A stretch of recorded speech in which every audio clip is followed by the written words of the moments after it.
Buenos días, amigas y amigos. Gracias por unirse a este webinar organizado por Atenea. La iniciativa, que es una iniciativa de ONU Mujeres, el Programa de las Naciones Unidas para el Desarrollo e Idea Internacional, que busca crear un mecanismo que incremente la participación política de las mujeres en América Latina a través de reformas legales que le permitan a las mujeres ocupar cargos de liderazgo para representar e influir en sus sociedades.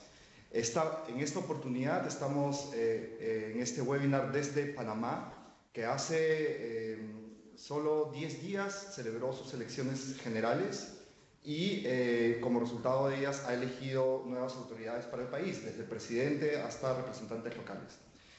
Como parte de esta elección, Panamá ha elegido a 14 diputadas en su Asamblea Nacional, lo cual representa solamente el incremento de una persona, una mujer más, en la representación de la Asamblea Nacional. Por lo tanto, estamos aquí para preguntarnos dónde están las mujeres en Panamá haciendo política.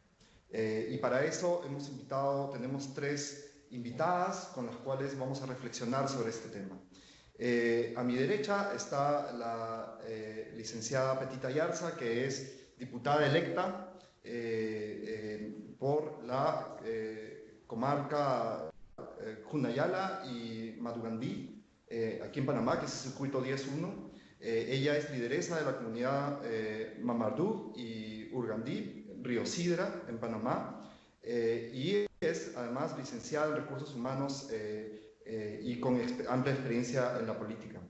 También tenemos a la licenciada Nishma Villarreal, que es abogada y académica y ha participado en investigaciones y publicaciones en materia de derechos humanos, igualdad y equidad de género, y también es parte del equipo que acaba de concluir el estudio Mitos y Percepciones de los Votantes en Panamá. Y finalmente, hacia la derecha de la mesa, tenemos a la licenciada Yara Campo, que es magistrada suplente del Tribunal Electoral y directora ejecutiva también del Tribunal. Ella inició su carrera en el servicio público en 1990, en épocas de la transición a la democracia, y por lo tanto cuenta con casi 29 años de experiencia como funcionaria del Tribunal Electoral. Bueno, hechas estas presentaciones, permítanme empezar la discusión primero hablando un poco del contexto, es decir, ¿qué pasó antes? ¿En qué situación se encontraba Panamá antes de estas elecciones? Y me voy a permitir empezar por la licenciada Campo para preguntar un poco cuáles fueron los avances en el debate y de las reformas respecto de la participación política de la mujer en los últimos años con miras a estas elecciones que se acaban de celebrar. Muy bien. Muchas gracias ante todo a ONU Mujeres y a IDEA pues, por la oportunidad que nos dan de compartir con ustedes a través de este programa. Un poquito en el contexto histórico, lo que es el tema de la participación política de la mujer surge en el Código Electoral, en la reforma de 1997.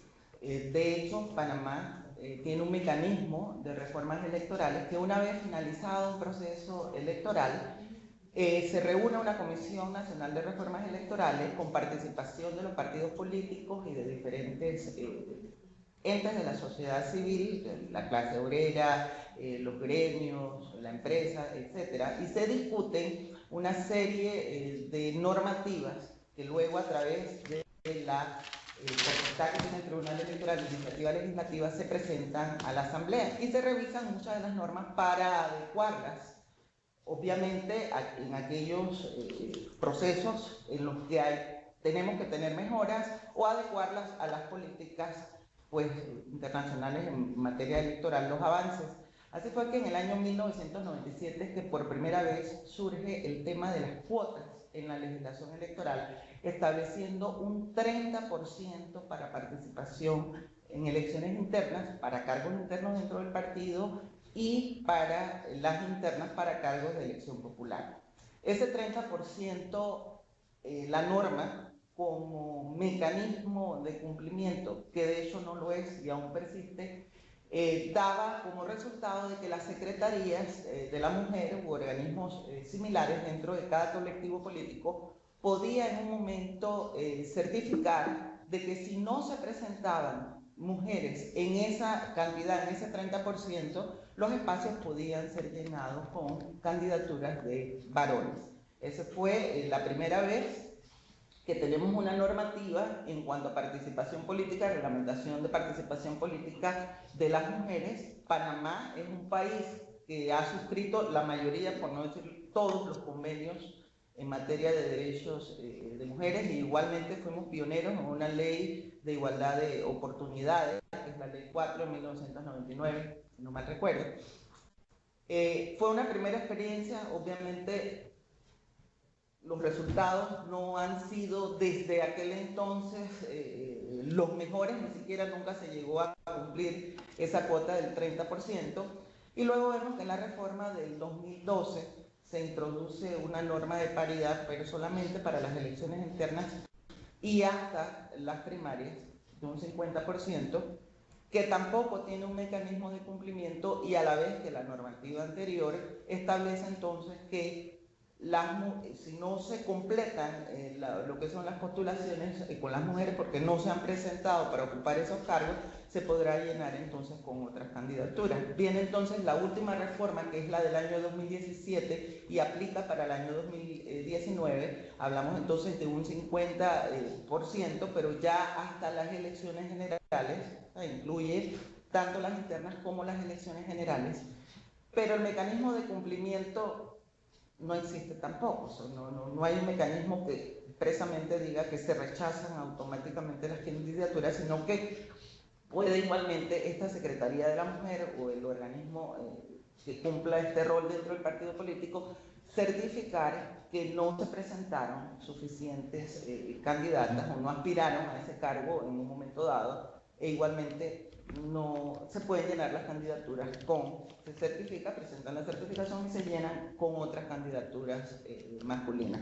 La interpretación o reglamentación de la norma en esta oportunidad incluyó el hecho de que la paridad se interpretó como que si se presentaba una candidatura principal con una mujer, el suplente debía ser varón, o viceversa. Si la candidatura principal era de un varón, la suplente debía ser mujer. Es la interpretación, y con base a ello entonces son los resultados que podemos compartir más adelante. Muchas gracias. Muchas gracias.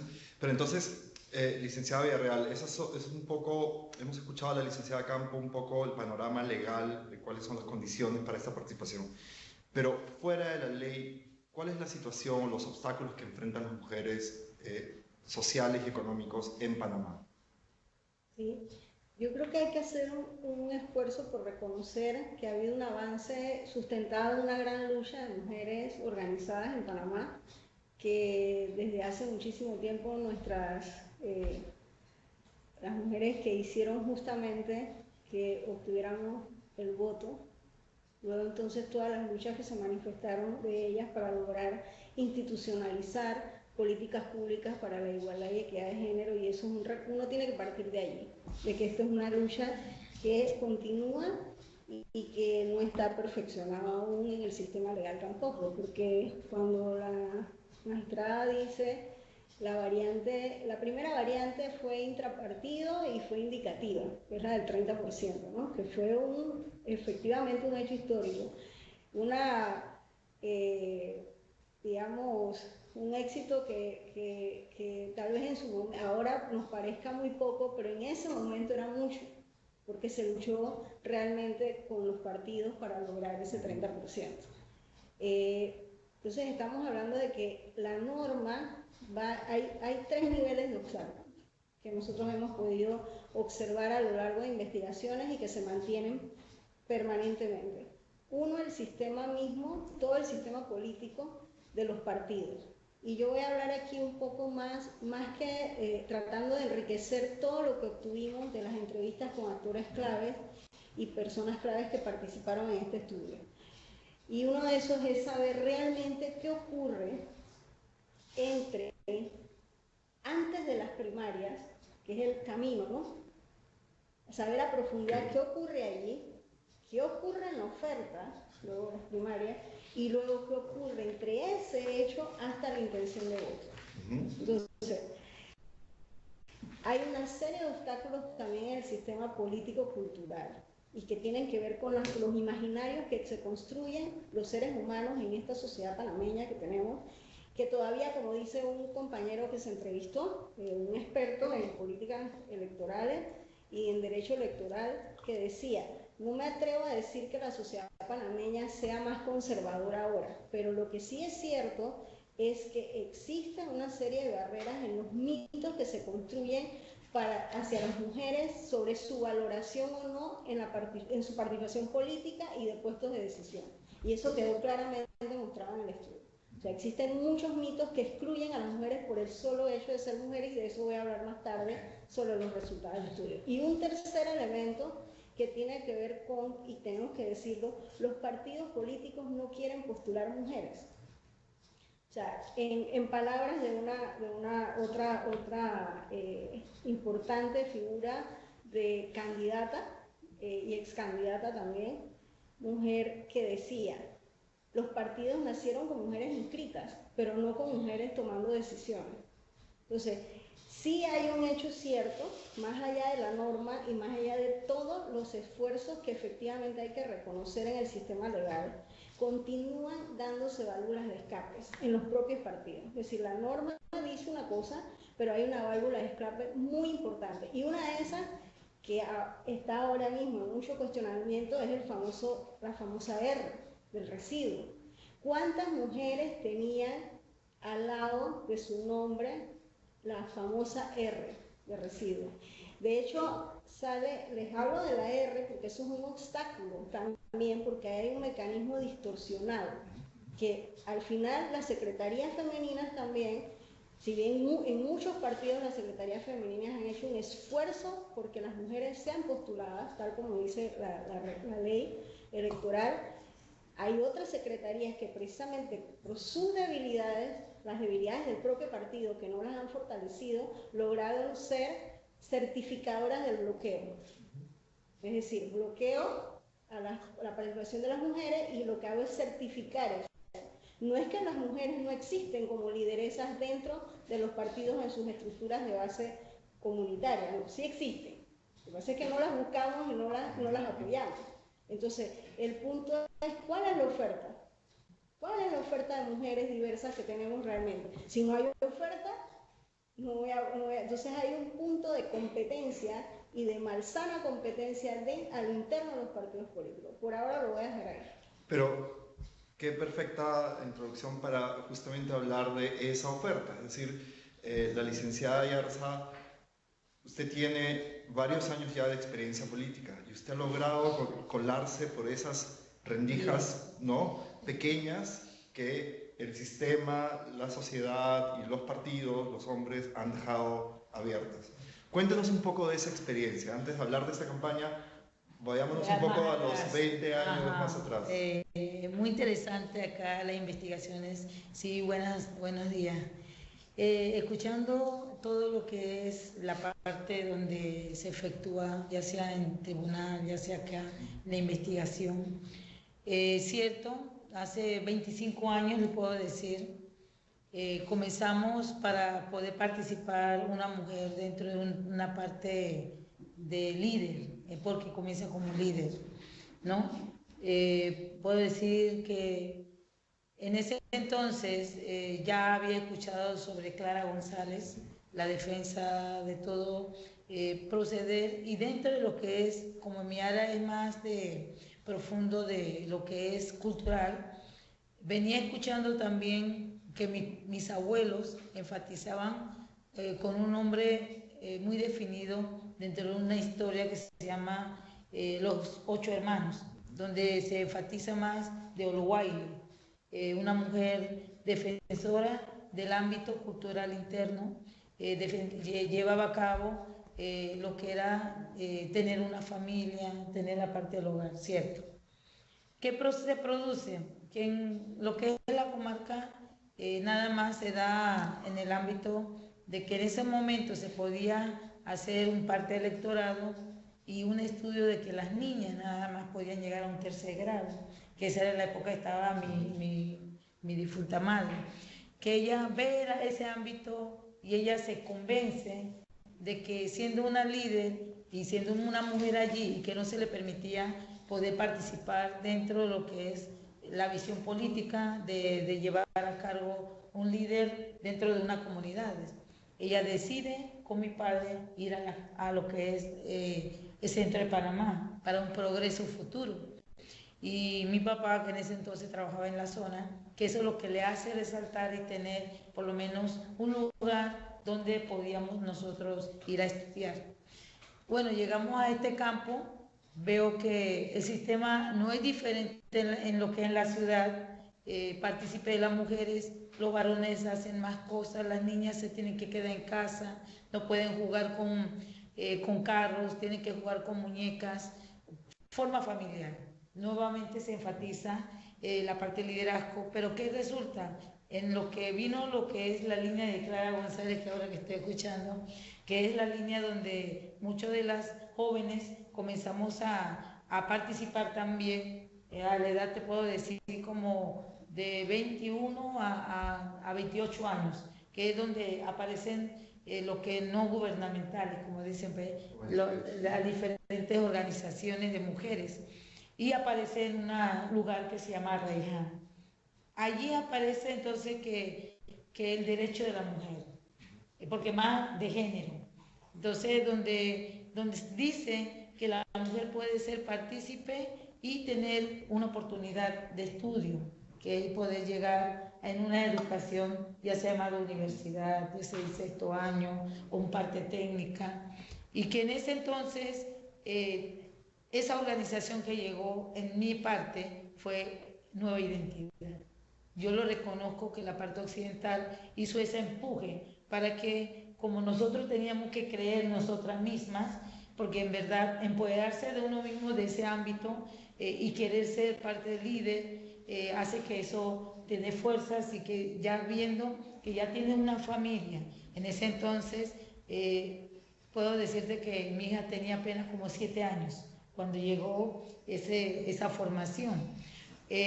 Cuando sucede eso, la organización, ya yo llevaba como otros 2 embarazos más, que eso limita, pero a la vez es un deseo familiar, que eso no me da, ¿cómo se llama?, un encierre, sino que estando embarazada participo en diferentes talleres y toda forma de oportunidades que tenía en ese momento, y creo que eso, de verte reflejada, de que había varias mujeres que llevaba ese cargo, que hoy en día una es profesional en lo que es educación, otra profesional en salud, otra profesional en diferentes ámbitos, pero de esa organización.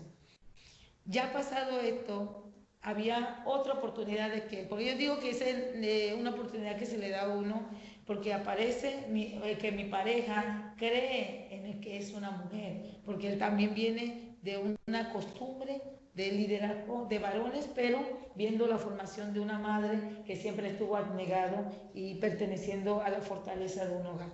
Y él creyó en eso, y más que yo sí tenía ímpetu era de estudio, decía, yo quiero terminar mis estudios, y esa carteleta que le tenía a él me decía, sí, está bien, porque él también estaba en la universidad, y entonces compaginamos. Creo que esa es la oportunidad que tuvimos, que una relación de pareja que también te ve, que dice que no, tú puedes hacerlo. Ahora, si estamos en Panamá, pero eso es liderazgo, Panamá tiene muchos líderes y de repente no va a dar oportunidad. Tenemos que regresar a nuestras raíces. Ahí viene entonces todo de regreso a la comarca, donde veo que en cierto modo, al participar, yo era la única mujer dentro de que estaban puros varones. Y como ya yo venía con los partos occidentados, así que entro en esa formación. Cuando los hombres hablaban, él era el que salía y decía, mi esposa también tiene opinión. Que mira que ella también tiene eso. Eso hizo abrir camino. Y es cuando vuelve a la comarca que se une al PRD, en este caso. En este caso, llego como independiente. Independiente. Independiente porque comencé a formarme como a los 21 hasta los 30 años. Cuando comencé entonces, llego la identidad y ya llego allá, pero ya entonces entrando, porque como él decía, una golondrina no hace verano. Si vas independiente nunca te van a querer observar y tus opiniones es como no validar, porque yo defiendo la parte de la costumbre. ¿En qué sentido? Que mis padres tenían una lucha interna que era de 1925, donde la raíz indígena era protegido por los varones, porque hubo un momento de que la colonización y esto hacía que la mujer se perdiera su identidad en lo que es la parte cultural. Entonces ese se combinó con la parte occidental, encuentro de dos mundos se podía decir. Entonces, ¿cómo yo verlo? Y yo iba a identificar al vestido en la parte occidental, entonces identificarlo allá, las mujeres veían, ese es una mujer guarda, que dicen acá que son latinas. Lo identificaban así que la mujer misma no era identificada internamente más, que las mujeres allá vestidas así te identificaban que era occidentado uno y porque hablaba mucho español, y otro que no hablaba cuna, podía ser eso, y otro entonces los varones que tampoco no te daba ese espacio. Así que sutilmente entré, como decir mi esposo, pues él me abría las puertas. En todo ese sentido, él me decía, yo misma hasta estaba convencida de que tenía que ser un varón el que tenía que estar en un, vamos a decir, en un poder político. Y él me decía, no, si tú te crees en ti misma, yo veo que tú tienes esto, yo digo que tú eres la que tienes que ir. Oye, tú puedes ir a una propuesta política, vamos a ser candidata a representante o algo. Una anécdota que yo tengo, porque yo también participo, si quieres, yo puedo hablar bastante, ¿no? Entonces, porque me dices de los límites, ¿no? Luego vamos a seguir con la parte de las elecciones, pero por favor. Termino esto porque es que mi historia es tan grande que yo te lo puedo decir a millones. Entonces, cuando pasa eso, la anécdota que quiero entrar, ¿cómo el partido político entra donde nosotros? Me voy a inscribirme, ¿cierto? Me dice, vamos a estar un buen día estando en el Congreso, como parte de que yo soy autogestionable en lo que es relación a las empresas de turismo. En ese entonces apenas estaba haciendo el auge. Tenía yo 31 años, 32 por ahí. Ya cuando llega un momento, estaba como presidenta de la parte turística, en el 96, si no me equivoco. Él me había mandado un grupo de que son dirigentes del partido y le digo, en ese entonces creo que era secretario del CDN, y le digo, ¿sabes qué? Mi esposa va por una candidatura, mi esposa le estamos acompañando, él vende mi figura a sabiendas que yo no quería, así que en ese momento no sabía de qué me estaba enfrentando, que solamente era partícipe. Estaba dentro del Congreso. El secretario en ese entonces me fue a buscar, vamos, ve acá señora. Y digo, ¿y qué quiere conmigo? Yo vengo a representar la parte de turismo. Me dice, no, ve acá, yo quiero hablar. Y me llevó, fue a donde estaba, nosotros le decimos muelle, y él comenzó a hablarme. El señor se llama Avelino Brenes, que en ese entonces él era el secretario. Y me dice, señora, usted es la candidata que va a ir para representar. ¿Dónde? ¿Cuándo? ¿Cómo? Yo le hacía hasta la cara así, que él mismo me dice, no, su esposo me llamó y me dijo que usted iba como, quiero saber qué opiniones tiene, y comenzó a darme con un perfil para yo decir que si sabía o no sabía, o que en la parte de doctorado, cómo yo podía ir. ¿La convenció? No me convenció. Yo dije, no, si yo nada más vengo a representar lo que es la área turística, mi esposo está equivocado. Me quedó, no, usted va porque va.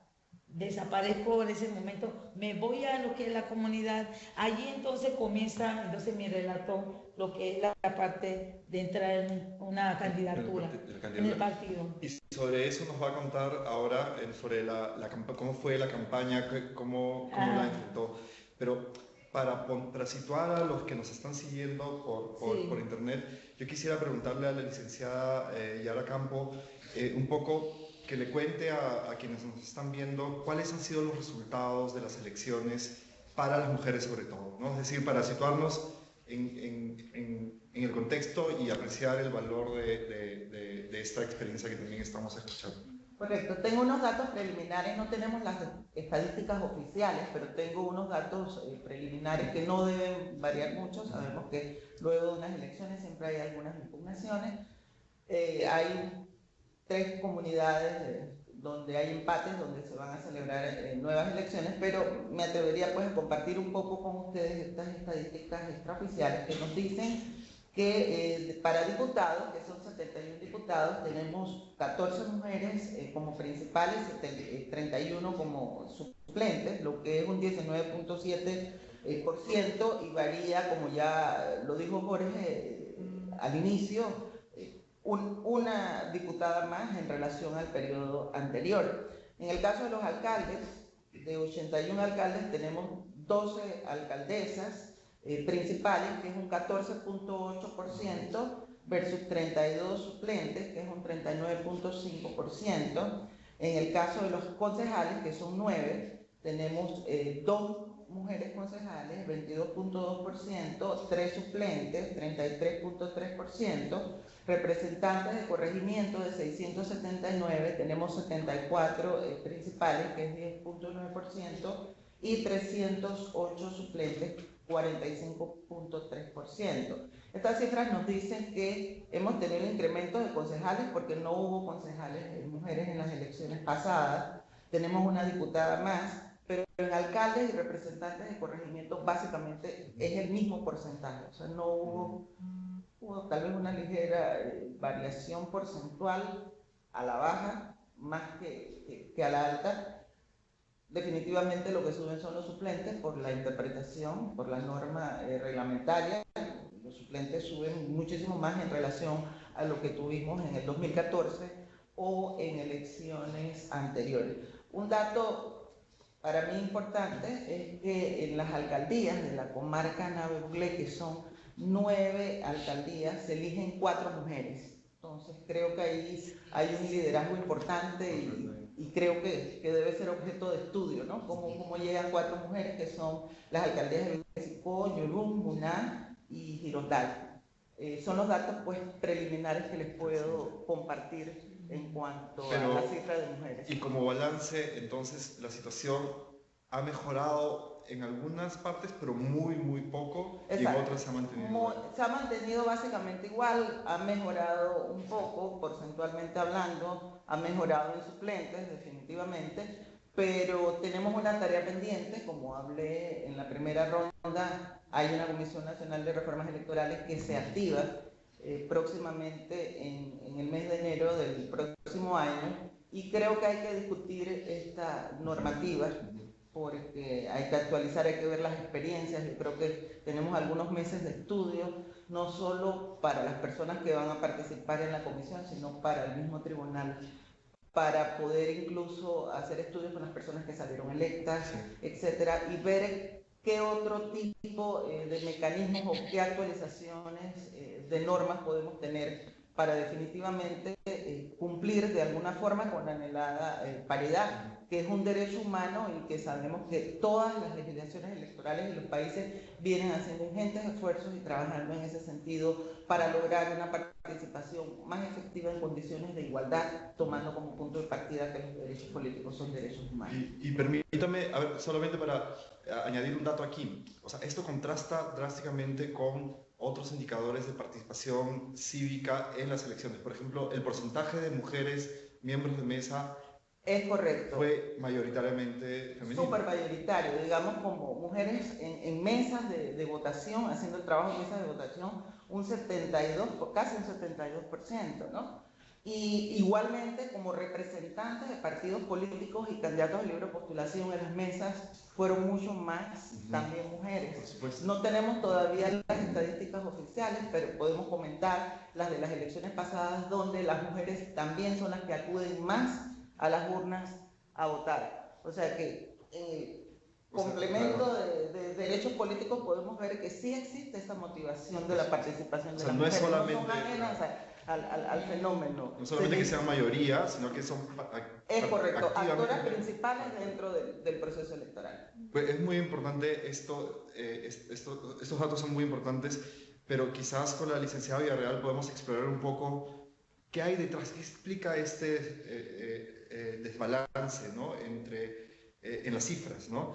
¿Qué mecanismos sociales, qué mitos o estereotipos se han construido en la sociedad panameña que podrían explicar esto? Usted ha liderado el estudio sobre mitos y percepciones en cuanto a la participación política de las mujeres en Panamá. Entonces quizás puede compartir con nosotros un poco de esto, de los hallazgos de este estudio.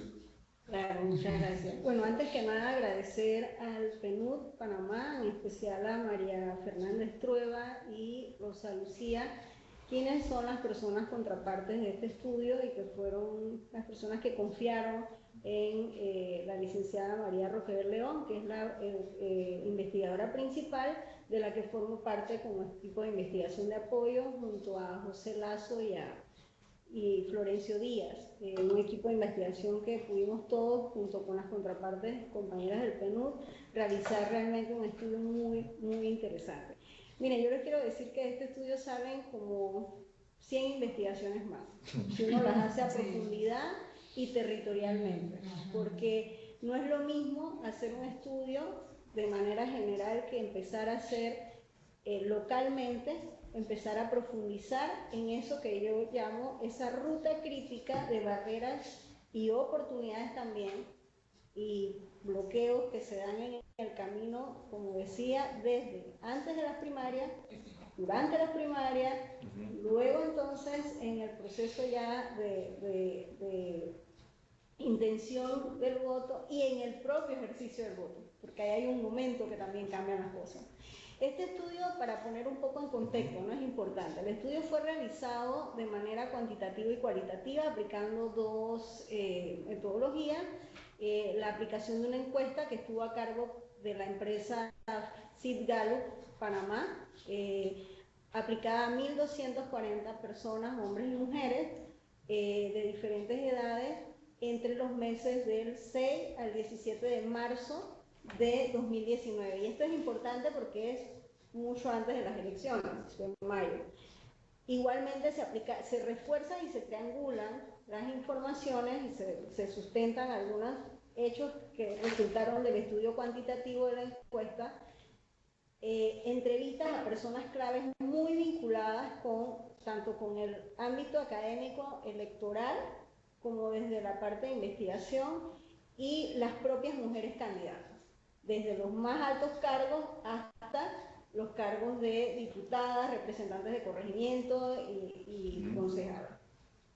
Entonces yo, como voy a ser muy puntual, voy a permitirme usar mi guión porque es mucha información. Por supuesto. Entonces voy a ponderar, o sea, lo que hicimos fue el cuestionario tenía 42 preguntas. De esas 42 preguntas se dividieron en 4 secciones. La primera, bueno, por supuesto, los datos sociodemográficos, que son de cajón en cualquier investigación. Los segundos son los mitos alrededor de la participación política de las mujeres que se construyen, las propias percepciones que tienen las personas sobre el ejercicio político de las mujeres y, por último, la intención de voto. Es decir, ¿usted votaría o no por una candidata mujer? ¿Por qué sí y por qué no? Entonces me voy a referir a los resultados más importantes porque son muchos resultados, porque son 42 preguntas que se pueden cruzar muchas veces con muchas variables. Lo que hicimos fue aplicar 2 categorías de análisis. Las variables incluyentes, es decir, aquellas que ponderaban a las mujeres en un papel positivo, ¿no? En la participación política o en el ejercicio político, y aquellas excluyentes, es decir, aquellos que excluyen o discriminan a las mujeres. Y así, una de las principales conclusiones de esos mitos es que el más ponderado es que las mujeres son más organizadas que los hombres, ¿no? Con un promedio de 4.51. Otros mitos muy bien ponderados o que muestran un alto grado de acuerdo en la población encuestada, por supuesto, son los que tienen que ver con responsabilidad, honestidad y autoridad. Pero ojo, cuando uno hace el análisis más a profundidad de estos valores, una ya puede empezar a saber y conocer con más claridad que se refiere a una forma de valorar esto de responsabilidad, organización, honestidad, como un mecanismo de facilitación del liderazgo de los hombres en la política. Es decir, es muy bueno que ellas tengan esas características siempre y cuando faciliten la participación o el liderazgo o el ejercicio político de hombres, ¿no? Eso es un resultado muy concreto. El otro mito excluyente más aceptado por quienes se encuestaron: el hombre es más arriesgado que la mujer. Nuevamente aparece una condición adscrita a esos roles socialmente construidos hacia las mujeres, que reproduce ese discurso de que, dominante, de que el hombre juega roles de osadía, riesgo, astucia, valentía en la política, que no tienen las mujeres, en los resultados de quienes fueron encuestados. Y lo otro también es la visión ciudadana de quién hace qué. Es decir, en el mundo de la familia, de lo doméstico, ¿qué es, no? Así que es importante ahí que el hombre, por ejemplo, con un mito de exclusión claramente ponderado, el hombre tiene más capacidad política que la mujer. O sea, ese es otro resultado de la investigación. Y así voy a ir rápidamente. El hombre tiene mayor capacidad de ser líder que la mujer, y la opinión que en la política deberían participar más hombres que mujeres. Pero eso, cuando uno hace el análisis también de otros cruces, tiene que ver sobre todo con hombres inscritos en partidos políticos. O sea, en la medida en que estás inscrito, tienes ese mito excluyente, es mucho más ponderado por los encuestados. Interesante, ¿no? Luego, entonces, así para culminar, porque sé que el tiempo apremia, efectivamente las mujeres y los hombres, sin ninguna distinción de sexo, no votarían por mujeres. Es decir, eso salió en el estudio absolutamente. ¿Puede repetirlo, por favor? Porque me parece bien. Sin distinción de sexo, cuando se le pregunta si votaría o no por una mujer, o sea, el 44% de la población encontrada contestó que no votaría por una mujer. ¿Y cuáles son las razones que dan? Mayoritariamente por el solo hecho de ser mujeres. Ahora bien, cuando uno va viendo y haces los cruces con las variables de educación, el mito excluyente se va debilitando en la medida en que tu nivel educativo es más alto. O sea, las personas que tienen nivel educativo más alto contestaron que estarían más a favor de votar. O sea, al menos lo pensarían o estarían poco de acuerdo, pero no totalmente en desacuerdo, ¿no? Y al mismo tiempo, la pertenencia a un partido político afirma esos mitos. Exactamente. O sea, hay dos, o sea, la educación de un lado y la pertenencia a un partido político, digamos, que crean tensión sobre el mito. Son dos armas que o lo afirman o lo atenúan. Eso serían como las conclusiones, es decir, lo podemos decir así: la pertenencia a los partidos políticos y los mitos, se ve claramente la importancia que le dan las personas inscritas en esos partidos, que expresan efectivamente que el liderazgo es mayor en hombres que en mujeres. Es decir, los inscritos prefieren más hombres que mujeres. Se prueba un discurso patriarcal en los partidos altamente que se reafirma, que se reafirma totalmente. O sea, ese mito es absolutamente probado.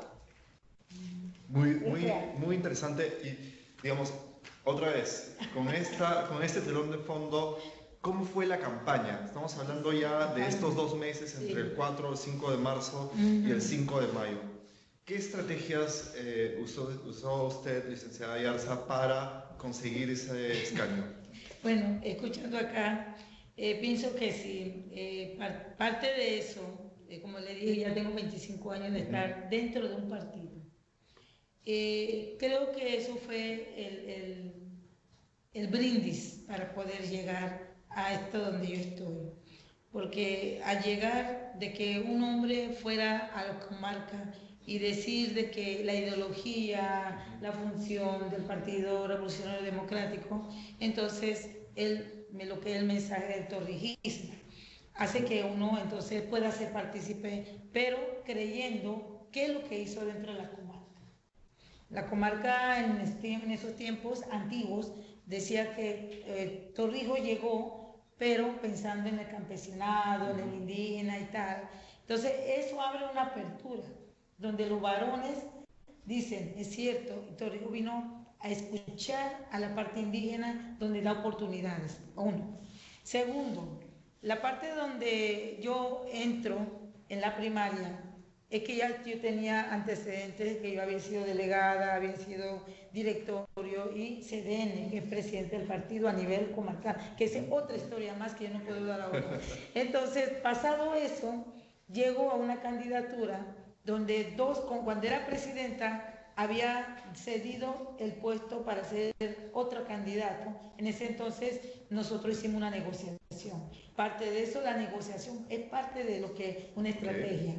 En esa negociación, eso se fue hace 10 años, donde al que iba era el que iba a ser lo que es, antes de que fuera presidente, yo había sido directora regional, que también conozco todo el área a nivel comarcal. Segundo, en la parte estratégica, que fue el presidente, ser presidenta de un partido que hice a favor sacar 2 diputados y 3 representantes. ¿Eso fue en qué año? Eso fue, ahora sí, 2008, 2004. En las elecciones. En las elecciones donde estuvo en la época de Martinelli. Okay, 2004. 2004, ajá. En ese entonces puse 2 varones, donde hice la campaña conjuntamente con un equipo de trabajo, siendo parte del mismo partido.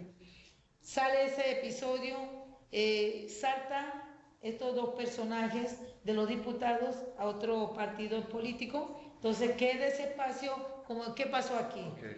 Se los ayudó a elegirse y ellos cambiaron de partido. Okay. Vuelvo entonces en el otro periodo pasado, 2014, cuando voy a apoyar nuevamente, pero en esa época ya desapareció una cuestión ya sentimental, porque ya familiar, de que mi esposo fallece. ¿Yo qué hago? Me retiro de esto, dejo que hagan una campaña, de repente al último momento comienzo a apoyar y sacamos nuevamente un curul, nuevamente el partido. ¿Qué resulta? No conocían de la estructura, no conocían de nada, entonces falla nuevamente en la asamblea. ¿Qué hace que yo entre ahora en este partido? Ya la iniciativa de que conozco toda mi área, conozco mi gente, hablan conmigo, la directiva, los líderes que están en toda la área confían porque yo saqué hasta delegado, porque es una función grande. Ellos deciden, no, yo prefiero que tú vayas porque ya te conocemos a ti, tienes una experiencia ahora, como dices, ¿no? Que la parte educacional, la parte de llegarle a la gente, bueno, todo un mérito completo cuando ellos deciden. Pero ¿qué pasa? En la primaria aparecen 2 varones, el actual diputado y el suplente, que hoy en día es mi suplente. Aparecen 2. O sea, que la primaria fue entre 3 candidatos. 3, ajá. Bien competitiva. Bien competitiva entre varones. Entonces, ¿qué hago? Vuelvo, como ya hice 4 años de estar haciendo campaña, para decirle a ellos, mira, vengo con este propósito, vamos a hacer un cambio, el mundo va a cambiar en este... hice de todo, estrategias vividas. Entonces, estos 2 personajes comienzan, claro, el que estaba segundo decía, si ella no tiene estudio de derecho, no tiene esto, no tiene el otro, claro, que comenzaron a batallar conmigo. Pero ¿qué resulta? La gente ya no confiaba en el hombre.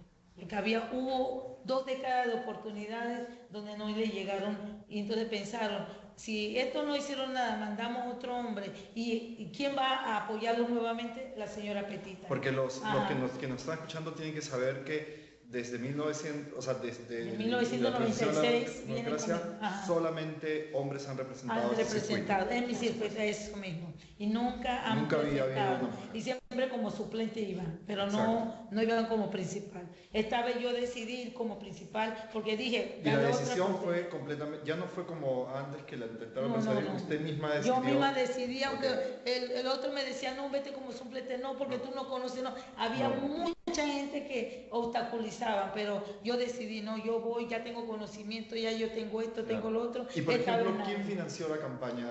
¿Cómo consiguió los fondos de la campaña? El fondo de la campaña lo financié porque casi siempre, lo que sí tengo, soy empresaria. Empresaria autogestión, porque tampoco no me invierte en otro. ¿En qué autogestión? Que es lo que es la parte de turismo. ¿Se acuerda que le dije en el 92, entré como parte de empresaria turística? Después de esas décadas me volví ya empresaria, pero ya con 29 islas turísticas, que hoy en día soy la presidencia de la asociación Abingungalo, se llama así, Encuentro de Dos Mundos. Entonces, yo relato esto con mi gente, cómo prepararnos, vamos a trabajar, no me quedo atrás, ya no tenía que me liderizar al lado, haga esto, haga lo otro, no, sino la decisión era mía en todo sentido. Y el partido, por ejemplo, porque el partido recibe fondos públicos y un porcentaje de esos fondos públicos deberían estar destinados para la capacitación de mujeres, las actividades de promoción. ¿En la comarca recibieron estos recursos públicos durante...? Me llamaron, del tribunal me llamó, mira que venga a ver esta capacitación. De repente tenía nociones, pero lo que vinieron sobre la transparencia, sobre cómo prepararte como mujer. Pero eso fue el tribunal. El tribunal. Y el partido también. También me llamaron, cómo te sientes, tú puedes hacerlo, mejor vente conmigo, no hagas eso. Hubo interferencias también, pero que yo dije, no, yo voy a lo que voy, porque yo estoy dentro del partido, ya me tiene que dar oportunidad para salir. Si usted está viendo que yo he transcurrido estos 25 años en lo que es el partido, esta vez yo lo voy a liderar, estaba segura en lo que yo estaba haciendo. Y durante la campaña, ¿el partido también le dio algo de dinero para pagar? Sí, me dio un apoyo, claro, ¿no? Un apoyo, más cuando yo ingresaba, mi propio apoyo personal y también porque eso sí, tuve que hablarle a mi familia que de repente tenemos que poner algo porque si ellos querían apoyarme tenían que hacerlo. Entonces todo ese equipo de trabajo, porque yo formé un equipo a nivel comarcal, ya del circuito 10-1 para acá, yo formé como 4 equipos. Uno por el área de Playón Chico, que es el lugar donde se trabaja con un frente femenino. Otro que formé en el área de Tigre, que es el corregimiento de Narganá, con delegado y esto. Y otro en el área de Cartí, que ese yo lo liderizaba con otro grupo. Y otro en Madungandí, con otra delegación. Ese fue mi fortaleza. 4 equipos. ¿Y esos equipos tocaban puertas o...? ¿Qué actividades hacían de campaña? Los equipos que formé con los delegados, ellos formaron a su vez lo que son los promotores, que ellos son de los activistas que le llaman dentro. Y ellos tocaron fuerza, hablaron de... O sea que cada equipo formaba otros activistas y ellos explicaban su trayectoria, sus planes. Entonces, donde había reuniones, porque las reuniones venían, digamos que Madungandí me llamaba, mira, que hoy necesitamos que usted venga a reunirse para que usted haga su acto. Entonces yo le despertaba ese interés, cómo yo quería ir, para qué yo quería ir y cómo ellos podían participar, ¿no? Para un cambio de lo que es la parte de la área indígena. No es porque me dieron eso gratis ni nada, sino que la participación de ellos mismos. Porque yo soy incluyente, en esa parte sí yo soy incluyente. Mi última preguntita sobre la campaña. Si usted tendría que decir qué porcentaje le da a cada una de cuánto de escuchar y cuánto de hablar hay en una campaña política. Digamos, uno presenta ideas, pero también escucha. Pero ¿qué porcentaje le da a cada...? Bueno, yo pienso que el escuchar. Porque de repente tú puedes hacer bla, bla, bla, bla, y tú puedes dar, eso se va en el aire, pero si tú escuchas y ves los problemas que tienen, todo lo que es la parte humana, pues por decirlo así, porque hay más allá en la comarca, aunque muchos dicen que es desnutriciones o porque son gente de pobreza, pienso yo no, es agente de escuchar, porque todo personaje necesita un trabajo a nivel nacional e internacional. Si uno no tiene un poder económico para poder estar dentro de una plataforma de trabajo, uno no puede vivir. Entonces, en ese término, ay, Petita, me está pasando esto, necesito esto para el colegio, necesito tal. Comienzan con un disparate completo de todo lo que necesidades, pues. Entonces yo le digo, bueno, la propuesta tú vas a venir conmigo, vamos a ver lo que vamos a hacer, llegamos allá. Entonces, organizativamente, todo fue estrategia de organización, como decía cada compañera, estrategia y convencimiento de que participe de ellos, que están cerca de mí y no abandonarlo, porque eso es lo que ellos dicen. Utilizan este método nada más para poder llegar a un curul y después se olvidan de lo que es la comunidad del pueblo. Ahora, vamos a empezar la última parte de este webinar y les quiero preguntar a todos de los participantes, ¿cuál es la tarea pendiente? ¿Qué hay que comenzar a hacer desde ahora para la próxima elección que va a ser en el 2024? ¿No? En el 2024, para que no solamente estas cifras mejoren, sino también las políticas de Estado, ¿no? Las oportunidades también se incrementen. Entonces, y ahí le voy a preguntar cómo es que eso, digamos, que usted ha escuchado, se convierten en planes o estrategias de acción, ¿no?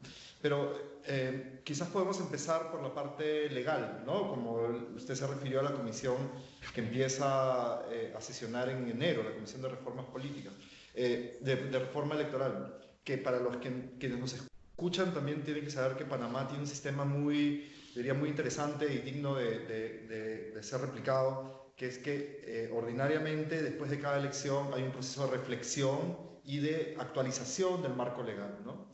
Entonces, quizás esa es una oportunidad para comenzar a ajustar estas cosas que quedaron flojas de la reforma pasada. Es correcto. Producto de la última reforma en 2017, hay temas muy importantes que creo que han hecho una diferencia, como ha sido el acortar las campañas, porque sabemos que las campañas muy largas son muy costosas y por lo general la mujer tiene siempre poca facilidad para recoger recursos, digamos, de financiamiento privado en ese sentido.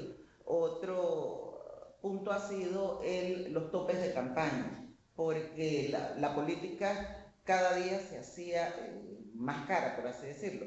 Entonces vemos, por ejemplo, cómo ha ido disminuyendo. En el año 2004 tuvimos en las campañas presidenciales, por ejemplo, podemos hablar de 18 millones de dólares, en el 2009 de 25, en el 2014 de 59. En esta oportunidad va a bajar mucho ese rubro. Tenemos que, por lo menos declarado hay en lo que es financiamiento privado entre todas las campañas presidenciales 13 millones, lo que sumado con lo que se invirtió en propaganda electoral en los rubros de financiamiento público, no nos va a dar una suma tan exorbitante, o sea que allí funcionó también lo que fue el proceso de reforma, pero hay tareas pendientes, por ejemplo, lo que es la capacitación, no solo desde a lo interno del partido con los fondos del financiamiento público, sino también las diferentes iniciativas que se han tenido a lo largo de este proceso y que han sido interesantes, desde el tribunal, con PNUD,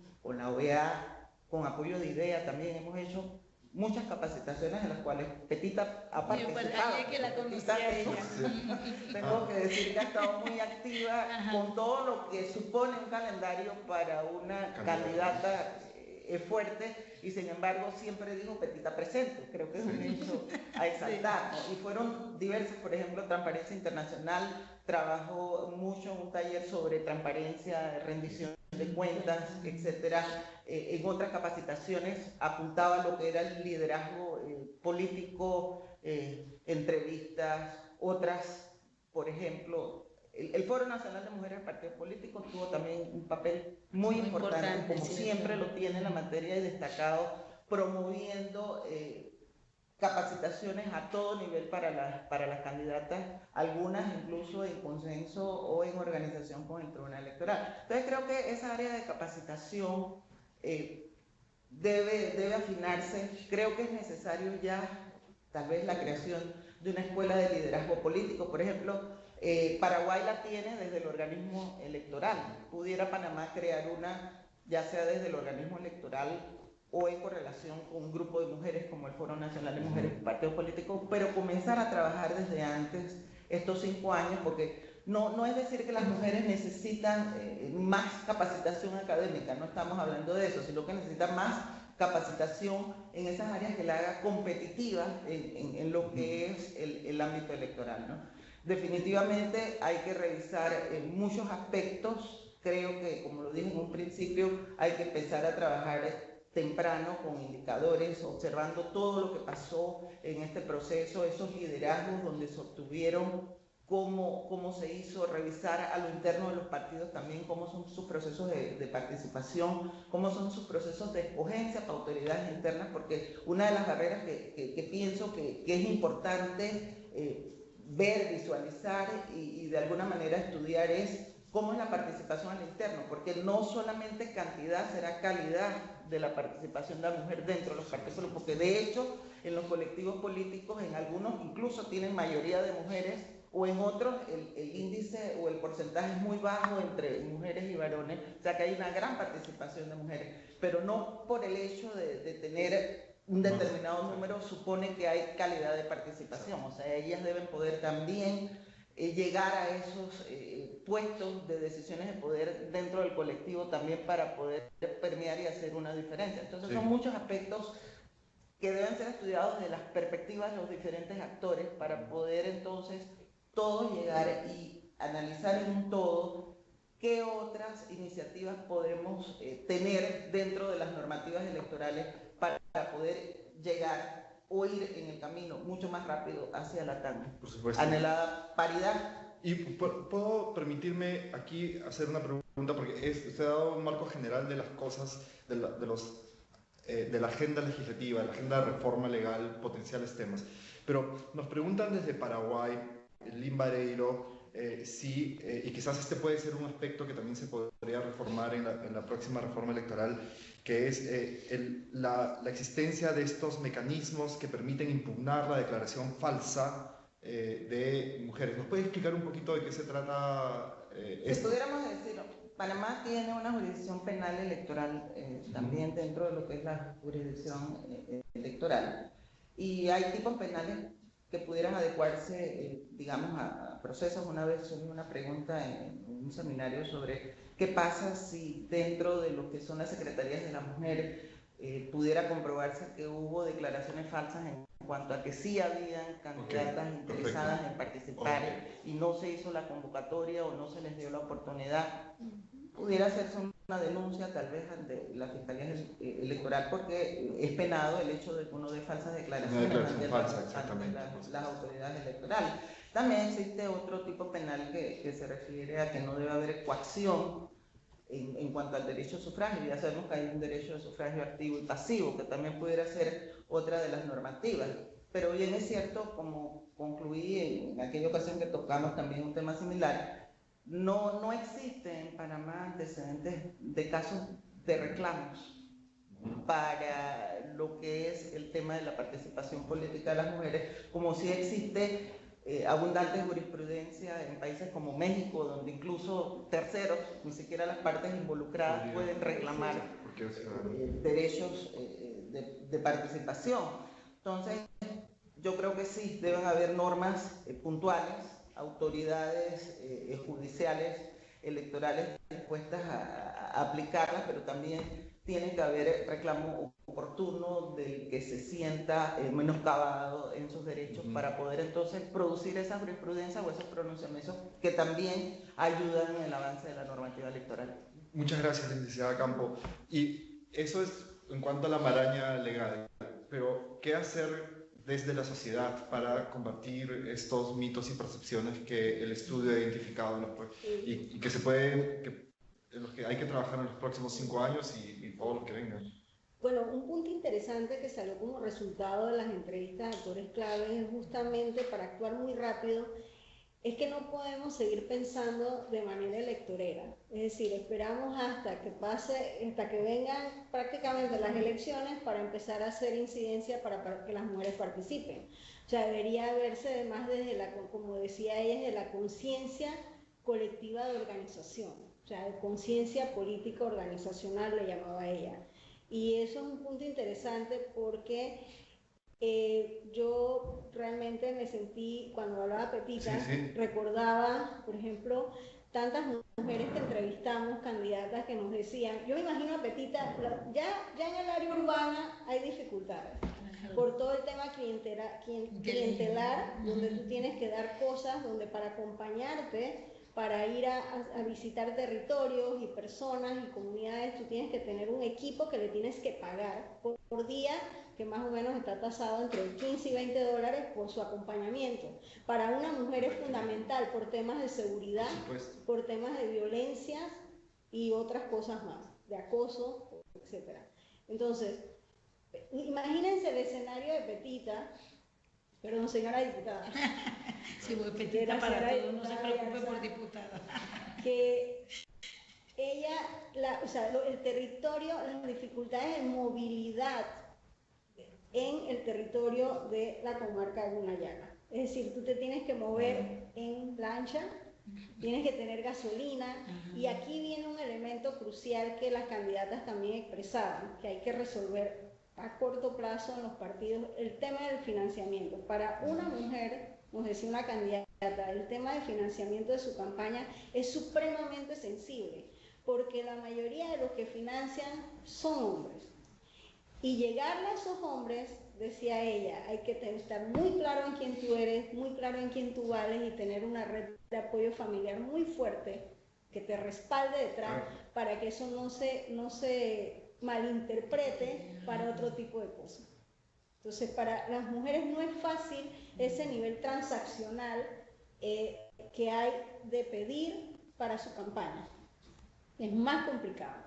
Y sé que para las mujeres en los pueblos indígenas es el doble de complicado, ¿no? Porque se presta para muchos hombres acosar, violentar y hacer daño psicológico. Otro tema interesante también que hay que resolver de corto plazo es que muchas mujeres se notó, sobre todo con lo de las redes sociales, sobre todo las mujeres jóvenes y las mujeres también de más edad, no es que no quieren participar, es que también tienen muchos temores con relación a la violencia que se ejerce en los medios contra las mujeres. Es decir, son atacadas inmediatamente por si están casadas, si no están casadas, si tienen un esposo o no tienen un compañero, si tuvieron algún otro novio, o sea, su vida personal es supremamente ponderada en negativo y las mujeres tienen mucho temor de ir a participar porque tienen temor de que su vida personal se expuesta por el temor a que le hagan daño a su familia, a sus seres queridos, a sus seres cercanos. Entonces, muchas mujeres se negaron a participar y lo sabemos porque el estudio también reveló en las entrevistas, se negaron a participar por este hecho, el tema de las redes sociales. O sea, cómo evitar, cómo yo que tengo una imagen y tengo una empresa de éxito, irme a lanzar a la política y que mi imagen quede destruida para el resto de la vida. O sea, muchas mujeres se plantearon eso para no participar. Eso es un obstáculo que hay que analizar. ¿A qué voy a eso? Y me voy a las demás, más mediano plazo.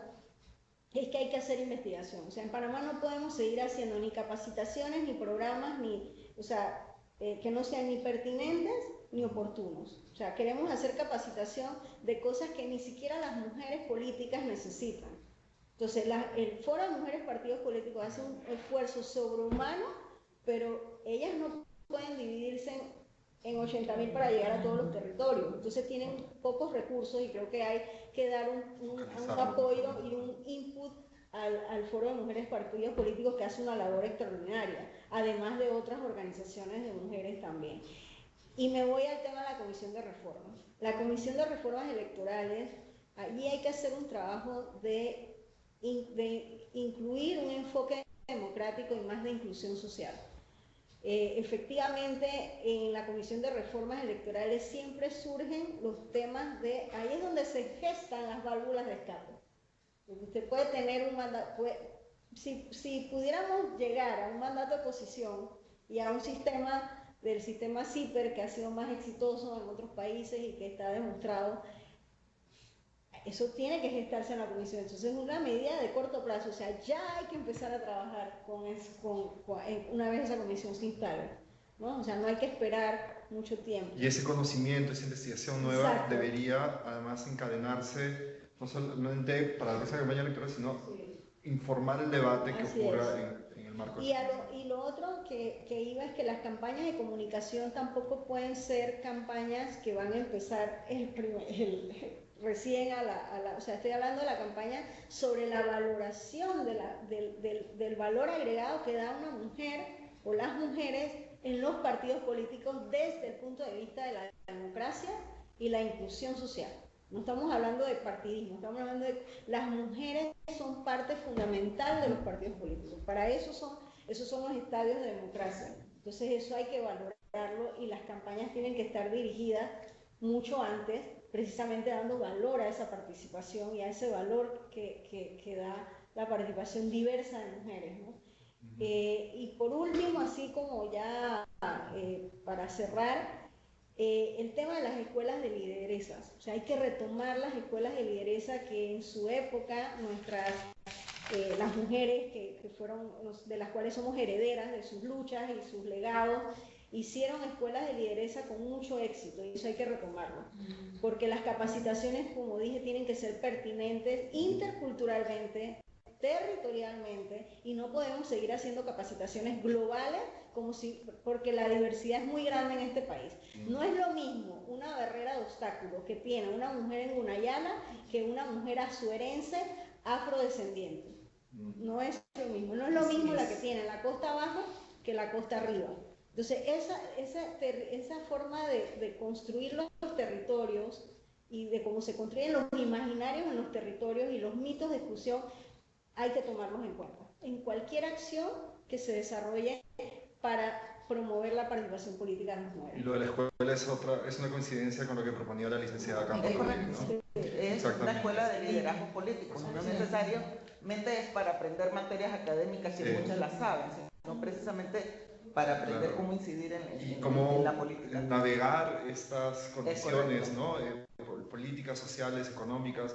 Y condiciones que muchas veces le son adversas, cómo poder reinventar un poco el camino, ¿no? Entonces, ya para concluir, eso ya es una agenda de trabajo para lo que viene, claro. Pero yo quería preguntarle, porque también hemos recibido otras preguntas para usted desde las redes sociales, que más o menos quieren saber cuáles son las estrategias que usted está diseñando como diputada electa y para su próxima función desde la Asamblea para avanzar la agenda de las mujeres panameñas, pero en particular de la participación política o las oportunidades de las mujeres que pertenecen a pueblos indígenas, ¿no? en Panamá. Entonces, usted ya debe estar trabajando en eso. ¿Nos puede adelantar algo de qué es lo que va a hacer desde la Asamblea? Además de apoyar, por supuesto, la Comisión de Reformas Electorales, ¿no?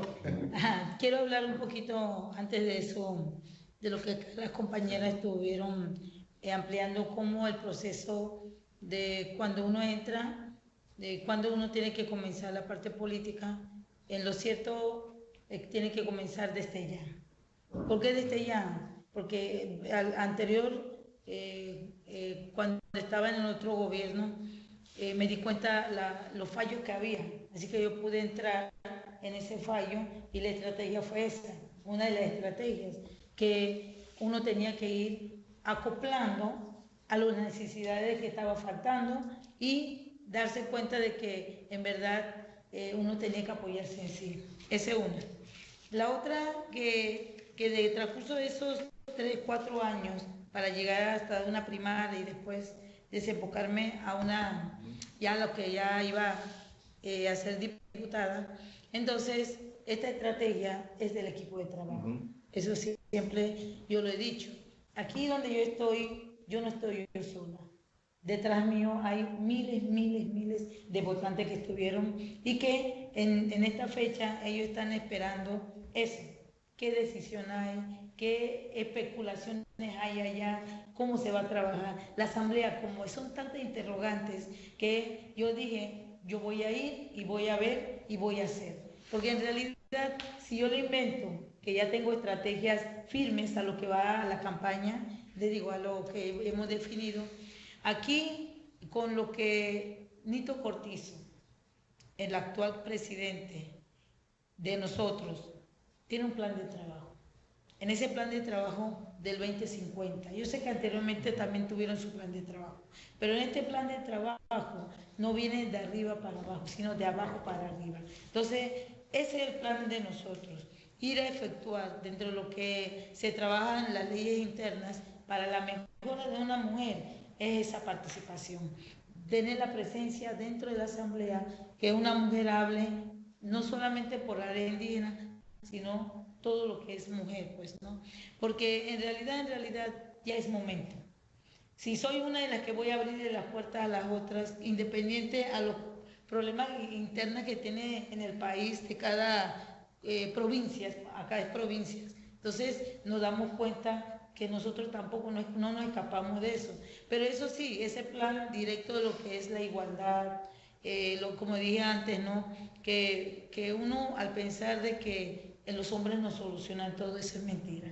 Nosotros somos los que procreamos. Soy muy humana en ese sentido, la parte humildad. Porque si nosotros damos los hijos, tenemos que enseñarle a los hijos cómo amar a una madre o hermanas, ¿no? Y no darle ese sentimiento que ustedes dan el poder y ya, o dan nuestros hijos y ya no. Esto es igualitario, así es nuestra cosmovisión dentro de la parte indígena. Tenemos que enseñarle a nuestros hijos esa parte. Así que imagínense, acá estamos, ¿cuánto? Todos somos mujeres y usted es el único varón. Y ese es el intermedio, como si no hubiera una persona, podría una mujer moderar también, pero en ese sentido no lo estoy viendo yo. Siento que usted quiere conocer parte cómo trabaja una mujer, y eso es el sentido de la vida, de la parte de la cosmovisión indígena, ¿no? Que ver, en verdad somos hermanos en todo y tenemos que tener ese sentimiento, porque si no, entonces nada más poder, y ese poder hace daño, ¿no? Entonces, ¿nosotros a dónde vamos? A donde la Madre Tierra nuevamente, todos vamos para allá. Dios primero, que no vaya a pasar nada de esas cosas, para poder entonces efectuar un buen trabajo. Eso es lo que es mi sentido de vida y todo lo que he podido llegar a este momento. Siento yo que mi baba, mi Madre Tierra y mi nana, mi baba, son los que me dieron ese espíritu de ser una parte indígena y saber aprendido de la parte occidental, que eso es lo que yo sé. Yo sé perfectamente mi idioma, me reflejo en el espejo, pero eso sí, ya en estos tiempos ya no hay un regalo de espejo, sino que es un trabajo que hacer. Esa es mi parte donde yo te puedo decir que por eso es que he llegado a esto, lo que es el curul, dentro de una asamblea con un gobierno que va a ser la unión y la unificación. Y le deseamos mucha suerte en su labor. Muchas gracias a los que nos han estado siguiendo por internet, por la paciencia. Ya nos hemos excedido un poquito de la hora, pero quería aprovechar para agradecerle a todos aquellos que han mandado sus preguntas, a la diputada electa Ayarza, a la licenciada Villarreal, a la licenciada Campo del Tribunal Electoral por su participación hoy, y también a Atenea, que tuvo la gentileza de invitarme a moderar esta mesa de discusión muy interesante. Hasta luego, muchas gracias.